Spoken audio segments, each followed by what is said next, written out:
So there's been all this talk recently about inflation and how it's supposed to be transitory, but now the Fed is saying that they may accelerate their tapering so that we can raise rates even sooner. The Fed has consistently been saying that they believe this inflation has caused more from supply chain shortages than all the money printing, but then why would they suggest veering off course of the $15 billion per month taper that we are expecting? Why are you doing this to us? So let's take a look at what happens when the Fed raises rates, why they raise rates, and how this affects the economy and you. There's a lot to unpack here, so let's dig in and see what's going on. If this is your first time here, my name's Cody and welcome to the channel. If you want to stay up to date with what's happening in the markets today and how it affects you, please consider hitting that like button and subscribing as it really helps out the channel. First, let's take a look at the basics real quick just in case you're unfamiliar with how the Fed works. So for those of you who don't already know, the Fed, or Federal Reserve, is in charge of our nation's monetary policy. And the purpose of the Fed is to promote maximum employment, keep prices stable, minimize risks to our financial institutions, and moderate long-term interest rates. So the Fed has one main tool in its tool belt that they use to either speed up or slow down the economy, and they do this through the manipulation of interest rates, specifically the federal funds rate. This is the rate at which banks charge other banks to borrow money overnight. The federal funds rate has an impact on all other rates like home, auto, and credit cards. Raising and lowering the rates is kind of a way for the Fed to throttle the economy. When the economy is booming and/or inflation is ramping up, they can raise rates and it's like hitting the brakes on the car to try to slow down the economy a bit. And in times of financial crisis, the Fed can lower rates and it's like hitting the gas pedal on your car to speed it back up. So to try to figure out where the Fed's going with all this, it's important to know a little bit of history on when they used this tool in the past and what the outcome was. So let's take a look at a few historic examples of when they raised or lowered rates and what effect it had on the economy. So going back to the late 70s and early 80s, inflation was starting to spiral out of control, hitting nearly 15% year over year. The reason for the inflation was blamed on all sorts of things at the time, like speculation, greedy businessmen, and oil prices. But it's mostly agreed upon now that it was caused by poor monetary policy, which financed massive budget deficits to fund the Vietnam War and social welfare spending programs under President Lyndon B. Johnson. Also in 1971, President Nixon finally cut all ties with gold, ending the Bretton Woods Agreement. This officially made the US dollar a fiat currency. With inflation skyrocketing, Paul Volcker, the Fed chairman at the time, raised rates to nearly 20%. This would end up being effective at curbing inflation, but came at a steep price. Soon after, the economy experienced rising unemployment, decreased lending activity, and struggling businesses.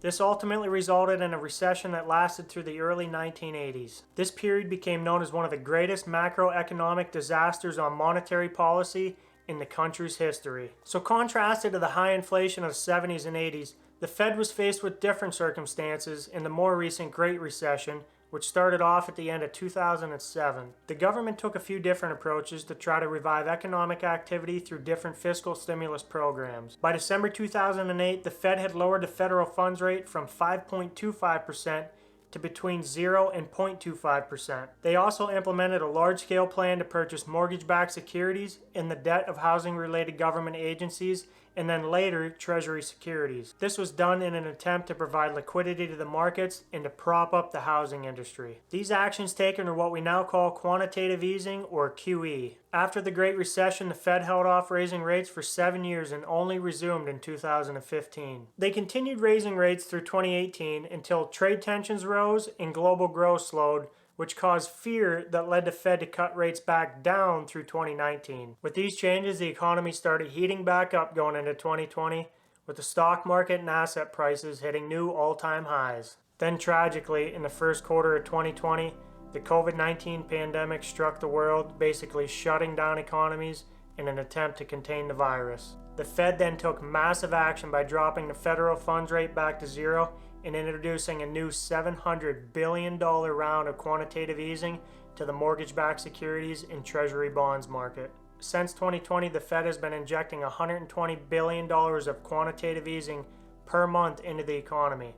This has resulted in the Fed's balance sheet growing from $4.3 trillion in March of 2020 to over $8.7 trillion in November of 2021. The Fed performs quantitative easing when short-term interest rates are near zero, but the economy still needs help. Doing this causes Treasury yields to lower, which are a benchmark for long-term interest rates such as corporate bonds and mortgages. With interest rates lower, it encourages people to take out mortgages, finance cars, and businesses to spend money and hire workers, which all stimulates the economy. As of November 2021, the Fed was scheduled to cut their bond purchases by $15 billion per month. At this rate, the Fed would be completely finished tapering around June of 2022. But on November 30th, the current chairman of the Fed, Jerome Powell, indicated that they may be ready to raise rates sooner, but did not indicate by how much. This statement caused the stock market to sell off and bond yields to rise. So why is the Fed looking to cut tapering and raise rates even sooner when we're still trying to recover from the pandemic and now we're dealing with new variants like the Omicron?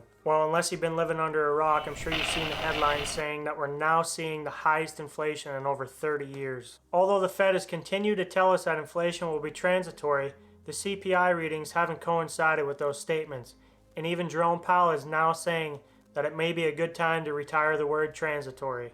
October CPI readings blew expectations of 5.9% out of the water, coming in at 6.2% year over year, with food coming in at 5.3%, energy at 30%, gasoline at nearly 50%, everything less food and energy at 4.6%, used vehicles at 26.4%, and services at 3.2%.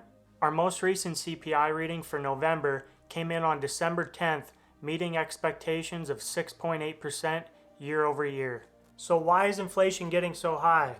Well, there is certainly more than one reason. To start, the Fed has printed almost 20% of the entire US stock of dollars, known as the M2 money supply, in 2020. This is an increase of $3.38 trillion in about 1 year. With the federal funds rate at zero and the purchasing of $120 billion in bonds per month, this is keeping interest rates extremely low, allowing people and businesses to borrow more money to spend on goods and services. On top of that, we still have lasting supply chain and labor shortages from the sudden shutdown of economies across the world, now being exacerbated by the fact that demand is surging because people are flush with cash from the expanded unemployment insurance and stimulus checks. So essentially, we have even more money than before, competing for even less goods and services than before, kind of doubling down on the supply and demand effect. So at this point, it seems like the Fed has no choice but to take action and try to get inflation under control as they continue to get more pressure from the public and President Biden. So what happens when the Fed raises the federal funds rate? Well, on a positive note, things like interest earned on savings accounts, CDs, and money market funds should rise also. But rates on credit cards, personal loans, and mortgages would also raise. This could especially affect people holding variable interest rate mortgages. So let's say, for example, you have a 30-year, $200,000 mortgage with a variable interest rate at 3.6%. Your monthly payment would be somewhere around $909 per month. Now let's say your mortgage rate bumped up 1% to 4.6%. Your new monthly payment would be around $1,025. That's over an extra $100 a month more than what you were used to paying before. The people that can't afford to service their higher debt payments could see their credit scores drop, allowing them less access to credit in the future. We could also potentially see a lot of pain in the stock market, especially for high-growth tech companies, as they typically use large amounts of debt to finance their growth. With debt becoming more expensive and consumers potentially having less money to spend, you could start to see the slowed growth reflecting on companies' earnings reports, which usually spurs sell-offs in the stock market. For example, just take a look at the end of 2018 when the Fed tried raising interest rates the last time. The markets freaked out starting in October with the S&P dropping over 20% and taking all the way until May of 2019 to recover its losses. This was another reason that J. Powell U-turned in 2019 and started lowering interest rates again. Before J. Powell's recent statement, the markets were expecting rate hikes to begin around July of 2022 in 0.25% increments. What he said so far is just a statement, and he said it'll be further discussed in their upcoming meetings on December 14th and 15th. So the more time that goes by, J. Powell seems to give us more uncertainty on what he's going to do, and I believe that's because he still believes deep down inside that inflation is going to be transitory, and that he's afraid if they raise rates too soon, and inflation really is transitory, that could wind up causing deflation. And many people agree that deflation is worse than inflation because deflation is a sign of a contracting economy that can sometimes lead to recessions. The problem here is that when the Fed adjusts interest rates, it takes about 12 to 18 months for the economy to feel the effects of what changes they had made. So they can't just turn it on and off like a light switch. The market does think that short-term interest rates will be going up. However, it does not feel this way about long-term interest rates.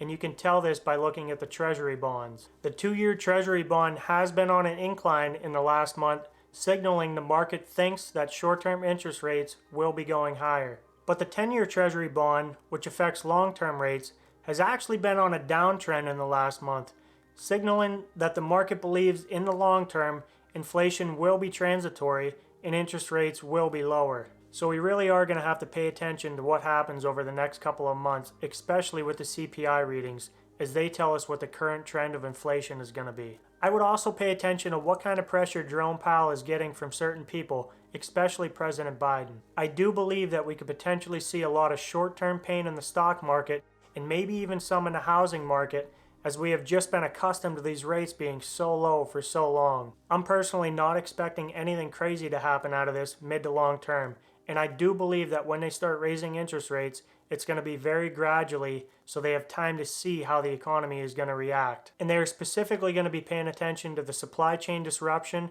to see when it starts inflecting down and to make sure that inflation is inflecting down with it. If you want to stay up to date with all this craziness going on and like the information provided in this video, please consider hitting that like button and subscribing so you don't miss any of it.